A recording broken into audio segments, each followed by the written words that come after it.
Hola, ¿cómo están? Bienvenidos a este video que voy a tratar de ser lo más breve posible, aunque me cuesta, porque tengo que dar explicaciones, de una consulta que siempre se da mucho en los temas de operación renta. Y es que siempre preguntan, ¿las personas que ganan rentas única y exclusivamente por sueldos están obligados a hacer la declaración de renta? Y como en temas tributarios nunca la respuesta puede ser tajantemente un sí, tajantemente un no, porque siempre están las excepciones, las salvedades, o en tal cual determinado caso corresponde una cosa u otra. Siempre hay que dar explicaciones, por eso nunca puedo hacer videos tan cortos. Respondiendo a la pregunta es, aquí está escrito, pero yo lo voy a simplificar un poco porque de repente hay gente que leyendo no le entra, pero escuchando a otra persona le entra más. Eso depende de tu capacidad para entender las cosas, que somos diferentes a la hora de aprender. Y eso se nota cuando estudiamos. En fin, yendo al tema. Las personas que ganan su renta única y exclusivamente por sueldos, que es trabajar, es ser un trabajador dependiente de un empleador, solamente tienen que hacer la declaración de renta cuando ésta viene de dos o más empleadores y esa cantidad de renta supera el tramo exento del pago de impuesto a la renta de personas, que es llamado Impuesto Global Complementario o su abreviación IGC.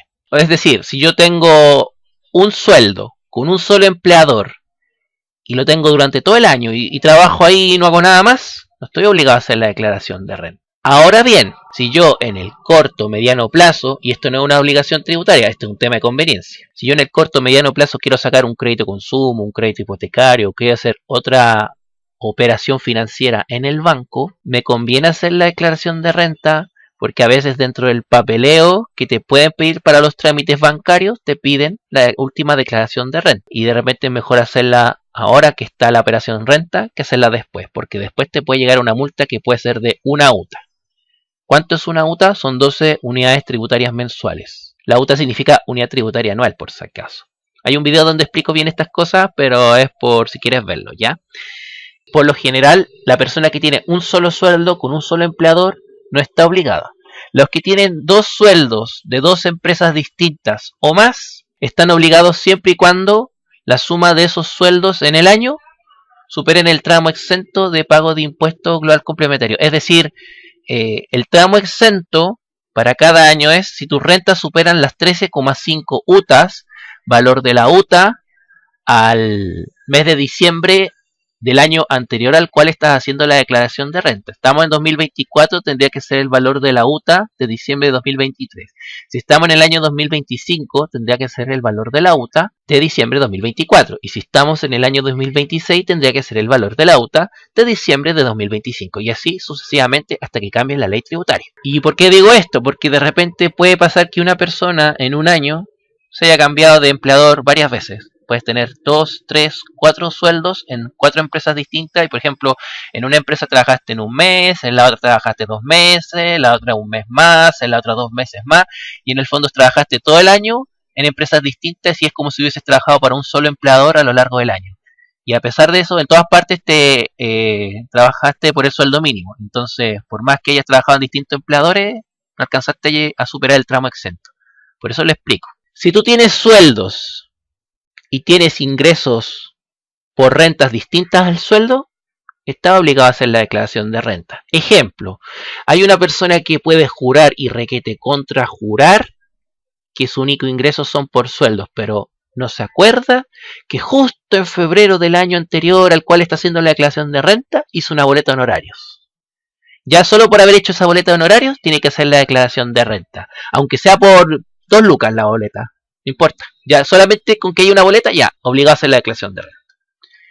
También, por ejemplo, si tienes acciones y esas acciones te pagan un dividendo, que es que te llegó un pago y el pago, no sé, fueron 200 pesos, que he visto muchos casos de eso. Ya solamente por percibir ese dividendo, ya está obligado a hacer la declaración de renta. ¿Ya? Generalmente el sueldo sí está acompañado con otro tipo de rentas, boletas de honorarios, por dividendos, por retiros de sociedades, por ganancias en arriendos, porque yo tengo propiedades y las estoy arrendando. Ojo con eso, que ahora el servicio se está poniendo muy pesado con el tema de los arriendos, porque mucho tiempo eso estuvo en la nebulosa, que nadie declaraba nada y ahora se están poniendo muy catetes con eso. También, por ejemplo, yo si tengo sueldos y el año pasado de repente vendí una propiedad, un bien raíz, siempre y cuando el valor del bien raíz sea, o de los bienes raíces vendidos sean sobre las 8.000 unidades de fomento, aunque claro, ahí se compara a lo que se vendió menos a lo que yo lo compré, eso también. A veces también las ventas de vehículos, en algunos casos se considera, y etcétera, etcétera, etcétera. Ah, y bueno, y las inversiones, pues. Las inversiones, ya sea rescates de fondos mutuos. Yo tenía 10 millones de fondos mutuos, los saqué justo el año pasado, pues eso también es un ingreso. Eh, los, los depósitos a plazo, cuando me entregan los intereses son una ganancia. Bueno, todo el tema de las criptomonedas, yo todavía no tengo bien claro cómo se tributa por eso, pero sé que lo que se gana con criptomonedas también. Ah, y otro caso más que siempre es típico, es por ejemplo ese típico adulto mayor que ya recibe su pensión y encima todavía tiene sueldo en la empresa porque si bien se jubiló para el FP, sigue teniendo sueldo en la empresa porque quiere seguir trabajando o porque le conviene seguir trabajando, etcétera, etcétera. A ella también. Y de hecho, ojo con las personas que tienen su pensión, perciben la PGU y encima perciben un sueldo, porque no vaya a ser que la suma de las tres cosas le hagan pagar impuesto a la renta y no tengan nada que rebajar, nada para rebajar lo que tengan que pagar de impuestos. Ojo con eso. También las personas que están obligadas son las que pidieron el préstamo solidario en el año 2020-2021, donde se supone que el primer año que tenían que pagar la declaración de renta tienen que pagar el 10% y los otros 3 años el 30% cada uno. Son a lo largo de 4 declaraciones de renta de 4 años tributarios que van a tener que pagar esto. Ahora, hay rebajas para el préstamo solidario. Es una vez que cuando tú percibes tu sueldo, con la liquidación de sueldo y todo eso, te hagan la rebaja mes a mes, que es un 3% de la renta neta de tu liquidación de sueldo. O la otra es que cuando hagas boletas de honorarios, a la retención de lo que en 2024 sería el 13,75%, le suman un 3% que es para cubrir este pago de préstamo solidario. Si no tienes nada de eso, vas a tener que pagar el valor total de la declaración de renta. Y bueno, creo que eso sería todo. Cuídense que estén bien. Nos vemos. Adiós.